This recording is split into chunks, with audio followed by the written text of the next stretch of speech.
এই যে সরকারি ব্যয় আমার এত 560টা মসজিদ কেন করতে হবে? আমাদের মসজিদের কি অভাব পড়ছিল? ওটাই না।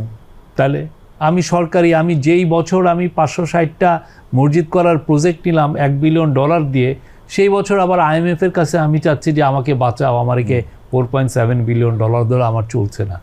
এই যে আপনি যে মসজিদ প্রকল্পটাও নেওয়া হয়েছে লুটপাটের উদ্দেশ্যে পুরোটা, এবং একটা মসজিদ, যে মসজিদটা একটা পাড়ার যদি কমিটি মিলে করতো সেটা 2 কোটি টাকায় করতো, একটা মসজিদ ওরা করছে, একটা মসজিদ 14, 15, 16 কোটি টাকা দিয়ে করছে। করা যায়। হ্যাঁ, আপনার পুরোটা মানে কি, আপনি মসজিদ বানায় লুটপাট করছেন। পুরো ব্যাপারটা কিন্তু ঘটেছে পুরো আমাদের চোখের সামনে। আমাদের পুরো জনগণকে একদম ধোঁকা বানিয়ে যে করেছে তাও না, আমরা দেখছিলাম যে এটা হচ্ছে। এবং খুব এটার পিছনে আবার অনেক সাংবাদিক মদত দিচ্ছেন, তারা স্প্যান জার্নালিজম করেছেন। একটা স্প্যান হয় পদ্মা সেতুর কয়টা, 55 না 60টা স্প্যান, প্রতিটা স্প্যানের এগেনস্টে একটা করে রিপোর্ট, মানে এমন কিছু। এবং ভয়ঙ্কর আপনি একটা কিছু প্রজেক্ট হয়েছে, এটা আমার কোনো দিন লাগবেও না কাজে। আপনার প্রজেক্ট হয়েছে, আমার পছন্দ হলো আনোয়ারা যাওয়ার পথে যেই আপনি আন্ডার কর্ণফুলীর নিচে দিয়ে, এটার আমার আসলে যৌক্তিকতা ছিল কি না। আমার শাহ আমানতে আপনি এখনও যদি যান যে ব্রিজটা দিয়ে, সেটা এখনও কিন্তু ক্রাউডেড না, যে ওইখানে এত বেশি ক্রাউড যে আমার আরেকটা আন্ডারগ্রাউন্ড দিয়ে করতে হবে। বা কর্ণফুলী নদীর স্রোত এতই কম যে ওইখানে একটা ব্রিজ বানাইতেও কত টাকা লাগে না, $100 মিলিয়ন লাগে। তো আমি $100 মিলিয়ন না দিয়ে তার আমি 10-12 গুণ আমি দিয়ে একটা করে এখন আমি মেনটেনেন্স কস্ট উঠাইতে পারছি না। কি ভয়াবহ একটা বিষয়।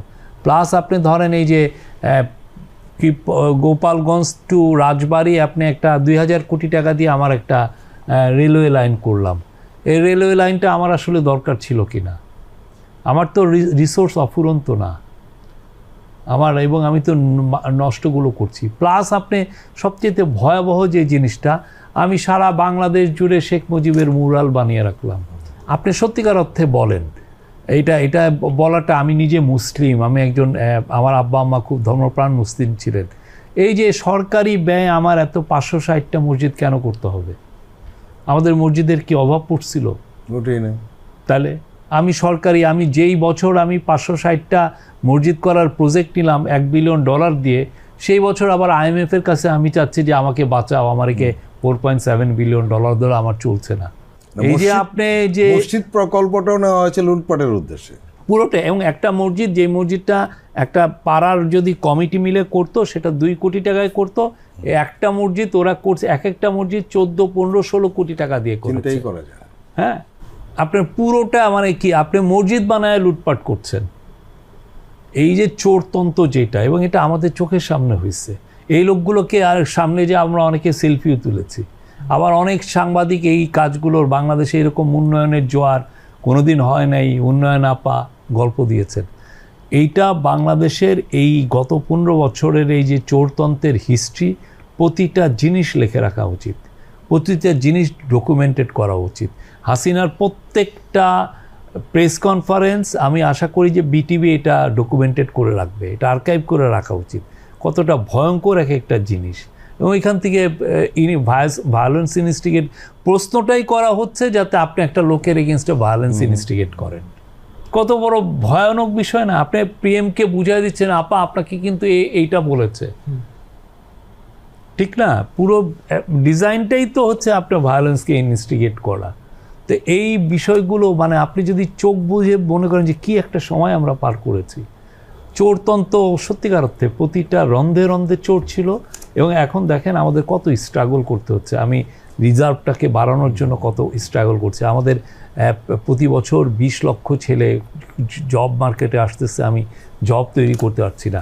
একটা পৃথিবীর অনেক দেশেই চুরি হয়, কিন্তু চুরি হলে হয় কি, চুরির টাকা যদি আবার দেশে থাকে তাহলে হয় কি, জব তৈরি হয়। আপনি চুরির টাকায় যদি একটা কনস্ট্রাকশনও করেন, তাহলে তো সিমেন্টওয়ালা কিছু টাকা পায়, বালিওয়ালা কিছু টাকা পায়, যে লোকটা আপনার বাড়িটা বানাচ্ছে তার হাতে কিছু টাকাটা রোল হয়।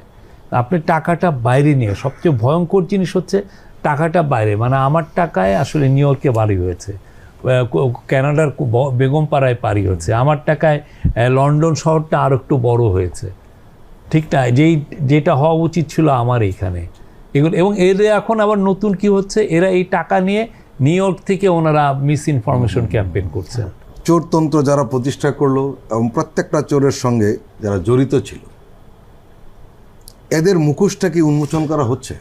আমরা মুখোশ বাংলাদেশের মানুষ জানে, এরা খুব বেশি লোক ছিল তো না, এরা কয়টা লোক ছিল, এটার তো 3টা রূপ ছিল। একটা হলো গভর্নমেন্টের, আর একটা হচ্ছে যে ব্যুরোক্রেসিতে, আর একটা হচ্ছে যে পলিটিশিয়ানরা এরা, এবং সিকিউরিটি বিজনেসম্যান, আর গভর্নমেন্টের মধ্যে তো সিকিউরিটি ফোর্সও আছে। এই আপনি চিন্তা করেন, একটা ইসলামী ব্যাংকের মতো একটা বাংলাদেশের সবচেয়ে বিগেস্ট প্রাইভেট ব্যাংক, তাকে আপনি ক্যাপচার করার জন্য আপনি বিজনেসম্যান ভাড়া করছে ডিজিএফআই লোকদেরকে, ভাড়া করে তাকে দিয়ে ওই পুরো বোর্ডকে এনে মাথায় পিস্তল ঠেকে তার থেকে একটা ব্যাংক নিয়ে নিচ্ছে। ওইটার আবার গ্রাউন্ড তৈরি করে দিচ্ছেন আবার কোনো সাংবাদিক যে ইসলামী ব্যাংক টেরর ফিনান্স করে, কোনো অর্থনীতিবিদ। হ্যাঁ, যে এই যে আপনি এটা পুরোটা তো আপনার গ্রাউন্ডটা তৈরি, বোঝা যাচ্ছে যে this is part of A design. তুমি রিপোর্ট করবা, গ্রাউন্ডটা তৈরি হবে, আমি এটা নিয়ে আবার বসের কাছে যাব, বস আবার বলবো যে না এই ব্যাংকটা তো ট্রাবল করছে, অতএব এটা, তখন আবার আমি আবার এটার বৈধতা নিয়ে আমি যাব হচ্ছে সিকিউরিটি ফোর্সের কাছে, যে আমার এই ব্যাংকটা ক্যাপচার করে। অথচ আপনার তার কাছে বাংলাদেশের 40 লক্ষ লোকের আপনার ডিপোজিটের মানি আছে।